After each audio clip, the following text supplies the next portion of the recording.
Imagine waking up one morning and realizing that your legs don't trust you anymore. You stand up slowly, take a step, and for just a second, you feel unsteady. Maybe it's subtle. Maybe no one else notices. But you do. And deep down, a quiet fear appears. What if one day I can't walk on my own? For millions of people over 60, this fear isn't dramatic, it's real. Loss of balance, weak legs, fear of falling, giving up daily walks, avoiding stairs. Slowly, independence starts shrinking. But what if I told you that in Japan, one of the longest living countries on Earth, many seniors in their 70s, 80s, even 90s continue walking independently, without gyms, without heavy workouts, and without pushing their bodies to exhaustion? Today, I'm going to share 6 simple Japanese leg exercises that focus on balance, nerve connection, and joint strength. The real reasons seniors lose mobility. These movements are gentle, science-backed, and designed specifically for aging legs. And if you stay until the end, you'll understand why these exercises work, even when traditional workouts stop helping after 60. In Japan, aging is viewed very differently. The goal isn't to build muscle like a young athlete. The goal is to preserve movement, stability, and confidence. Doctors and physical therapists there focus on 3 things: keeping the knees lubricated, keeping the hips responsive, and keeping the brain connected to the feet. Because walking isn't just about muscles. It's about signals, it's about timing, it's about balance. And those are the first things that quietly decline with age. The first exercise is something Japanese therapists often use with seniors who are afraid of falling. It looks almost too simple, but that's exactly why it works. Stand behind a chair or near a wall for support. Shift your weight gently onto one leg, not forcefully, just enough that the other foot feels lighter. Now, lift the heel of the lighter foot, just the heel, keeping the toes on the ground. Hold for 2 seconds, then lower it slowly. Switch sides. Switch.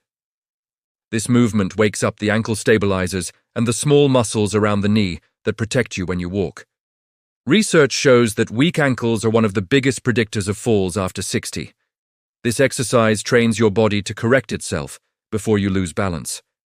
In Japan, seniors do this while brushing their teeth or waiting for the kettle to boil. No workout clothes, no pressure, just consistency. The second exercise focuses on the hips, because stiff hips shorten your stride and make walking feel tiring. Sit on a sturdy chair with your feet flat on the floor. Slowly lift one knee up as if marching, but only as high as feels comfortable. Pause for a second. Lower it gently, then switch legs. What matters here isn't height, it's control. This movement strengthens the hip flexors and reconnects the brain to the legs. Studies show that slow, controlled leg lifts improve walking speed and reduce fatigue in older adults more effectively than fast exercises. In Japanese rehabilitation centers, this is often prescribed to seniors recovering from minor falls, not to make them stronger, but to make them steadier. The third exercise is all about the knees. Stand while holding onto a chair or countertop. Bend one knee slightly, bringing your heel back just a few inches. Don't force it. Keep your thighs aligned. Hold for 2 seconds, then return the foot to the floor. Switch legs. This movement nourishes the knee joint by gently circulating fluid inside it. As we age, knees don't just weaken, they dry out. That stiffness you feel in the morning. That's often dehydration inside the joint, not damage. Gentle bending restores lubrication and reduces pain over time. Japanese seniors are taught that motion is medicine, but only when it's slow and respectful to the joint. Now, before we move on, there's something very important you need to understand. If you only strengthen muscles but ignore balance and nerve response, walking still becomes risky. That is why the next exercises may surprise you, because they don't feel like exercise at all. The fourth movement trains balance in the safest possible way. Stand with your feet shoulder-width apart. Hold onto a chair lightly. Slowly rock your weight forward onto your toes, then back onto your heels. Very gently. No rushing. This teaches your body how to recover when your weight shifts unexpectedly, like when stepping off a curb or walking on uneven ground. In Japan, this movement is part of fall prevention programs because it retrains reflexes that fade with age. And this is where most Western fitness advice gets it wrong. They focus on strength alone. But in aging bodies, reflexes protect you more than strength. The fifth exercise connects your legs to your posture. Sit tall on a chair. Extend one leg straight out in front of you, toes pointing up. Hold for 3 seconds. Lower slowly. Switch sides. This strengthens the quadriceps while reinforcing upright posture, something many seniors lose without realizing it. Poor posture shifts weight forward, increasing fall risk. Japanese therapists emphasize posture because walking starts from the spine, not the feet. Now, the sixth and final exercise is the most overlooked, but possibly the most powerful of all. And it has nothing to do with muscles. It trains your confidence, picking up exactly where we left off. It trains your confidence. Stand near a wall or chair. Place one foot directly in front of the other, as if you're standing on a straight line. Your heel should almost touch the toes of the other foot. Keep your eyes forward. Hold this position for as long as you comfortably can. Even 5 to 10 seconds is enough at first. Then switch feet. This exercise challenges the balance system in a very controlled way. And here's why it matters. After 60, many people don't fall because their legs are weak. They fall because their brain stops trusting their legs. When confidence drops, movement becomes stiff, cautious, and unstable. Japanese physical therapists use this simple stance to retrain the brain's balance center. Over time, it restores trust between the brain and the body. That trust is what allows seniors to walk naturally instead of shuffling. Now here's something fascinating. In Japan, these exercises are rarely done as a workout. They're done as part of daily life. A few minutes in the morning, a few minutes in the evening. No exhaustion, no soreness, just repetition. And science supports this approach.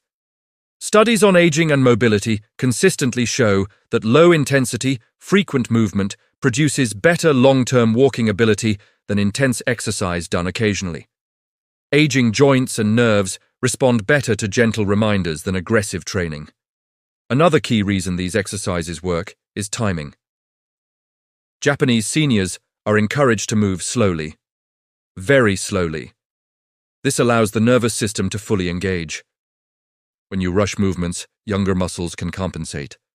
But after 60, rushing actually bypasses the very systems you need to protect: balance, coordination, and joint awareness. Slow movement forces the brain to stay involved, and when the brain stays involved, walking stays safe. There's also a cultural difference worth mentioning. In Japan, losing the ability to walk independently is considered a major health event, not just a mobility issue.